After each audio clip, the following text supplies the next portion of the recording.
Images. No matter what the subject, we're naturally drawn to them. From beautiful high-definition photos to carefully crafted illustrations. Even simple examples like logos and icons. Images are more than just decoration. In design, they're the hook that draws the viewer in. Compelling visuals can help you connect with the audience and make a strong impression before they've even read a single word. You don't have to be an artist to use images in your work. All it takes is a little creativity and a willingness to think outside the box. With the right resources, you can learn to set your designs apart. First, finding high-quality images for any type of project. Maybe you're handy with a camera or have some graphic design experience. That's great. If not, don't panic. There are countless sources online that offer images for exactly this purpose. The truth is, most people, including professionals, rely on free or low-cost images called stock. Stock is perfect when you need something specific, for example, a photo of a tiny dog in a teacup, and you don't have the time or resources to make it yourself. Most stock image sites let you browse or search their offerings. Look for results that are relevant to your project, but also unique in some way. As viewers, people are naturally drawn to images that feel authentic. For example, distinct but believable photos, and graphics that tell a story. The best images are somewhat open-ended. They set the tone for your project, but leave room for interpretation. Some stock images are just too generic to be effective. For instance, how many times have you seen a business presentation with something like this? For a more modern, professional design, avoid images that lack context or are too literal in meaning. Instead, look for imagery that's connected to your work, but in a more subtle, relatable way. Of course, it's not just about content. There's also a technical side to images, which can have a big impact on your work. It doesn't matter if the photo you've chosen is absolutely perfect in every other way. If it's blurry or pixelated, it could give the wrong impression.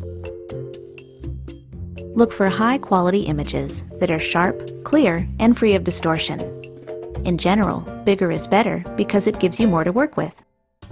A large, high-resolution image can always be cropped or sized down, depending on the needs of the project. Unfortunately, it doesn't work the other way around. If you enlarge a smaller image, it immediately loses quality. That's because most images are in something called raster format. They're made up of thousands, sometimes even millions, of tiny little pixels. When you view a raster image at its original size or smaller, the pixels are invisible. They're just too small to see. But if you zoom in or enlarge it, the results aren't pretty. Vector graphics are quite different from raster. You can make them any size, big or small, without losing any quality. That's because they're made of something more complex than pixels. They're rendered using a special form of geometry. You're not likely to find vector graphics outside of professional design settings, but it's good to know what they are. Few stock images are perfect as is, even if they're technically high quality. Maybe the image is the wrong size, or the colors could use some work. Fortunately, even basic programs let you make simple adjustments nowadays. Look for these options the next time you need to fix or enhance an image. Cropping can be used to change the size, shape, or focus of an image, making it useful in many different situations. Try this feature if your graphic is the wrong dimensions, or if it includes something you'd rather cut out. Cosmetic adjustments let you enhance certain image qualities, like brightness, contrast, saturation, and color. If your favorite program offers filters or presets, you can change your image dramatically with very little time and effort.